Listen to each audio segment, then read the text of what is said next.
నాగబంధం. వేల ఏళ్లుగా ఎంతోమంది ఆ రహస్యాన్ని ఛేదించలేకపోయారు.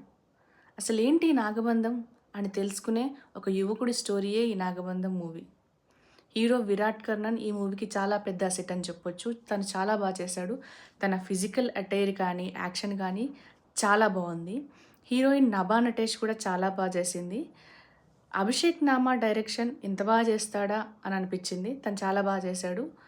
ఈ మూవీకి పాజిటివ్స్ వచ్చేసి పురాతన ఆలయాలు శ్రీరంగం ఆలయాలు గానీ, టెంపుల్‌లో తీసిన సీన్స్ కానీ, బ్రహ్మకమలం గురించి తీసిన సీన్స్ కానీ, వీఎఫ్ఎక్స్ కానీ చాలా బాగున్నాయి. ఈ మధ్య కాలంలో సోనియా సింగ్‌కి చాలా మంచి పాత్రలు పడుతున్నాయి. అంటే తన మంచి పాత్రలు సెలెక్ట్ చేసుకుంటుంది అని చెప్పొచ్చు. తన యాక్షన్ కూడా చాలా బాగుంది. సాంగ్స్ 2 బాగున్నాయి. 'నమో నమో' సాంగ్ చాలా బాగుంది. నాకు ఎస్పెషల్‌గా నచ్చింది. మూవీ నెగెటివ్స్ గురించి మనం చెప్పుకోవాలనుకుంటే గనక, ఈ మూవీకి 3 అవర్స్ రన్ టైమ్ అనేది ఒక పెద్ద పెద్ద పెద్ద నెగెటివ్ అని చెప్పుకోవచ్చు. అలాగే సెకండ్ హాఫ్‌లో ల్యాగ్ ఉంది.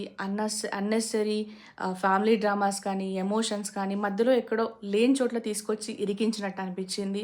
తర్వాత స్టోరీ లైన్ అనేది ఎక్కడో మిస్ అయినట్టు అనిపిస్తుంది కొన్ని కొన్ని చోట్ల. అంతకు మించి ఈ మూవీకి చెప్పుకోవాల్సిన నెగెటివ్ పాయింట్స్ పెద్దగా ఏమీ లేవు. ఓవరాల్‌గా అభిషేక్ నామా హిందూ ధర్మం, సనాతన ధర్మం మీద మూవీ తీశారు. తను తీసిన ఈ సినిమాలో తను ఏదైతే అచీవ్ చేయాలనుకుంటున్నారో, ఆ గోల్ తను అచీవ్ అయ్యారనే చెప్పుకోవచ్చు. మూవీ చాలా బాగుంది. రివ్యూస్ చూపించినట్టుగా పెద్దగా ఓటీటీ వచ్చేంత వరకు వెయిట్ చేయడం బెస్ట్ అనేది కరెక్ట్ కాదు. మూవీ చాలా బాగుంది.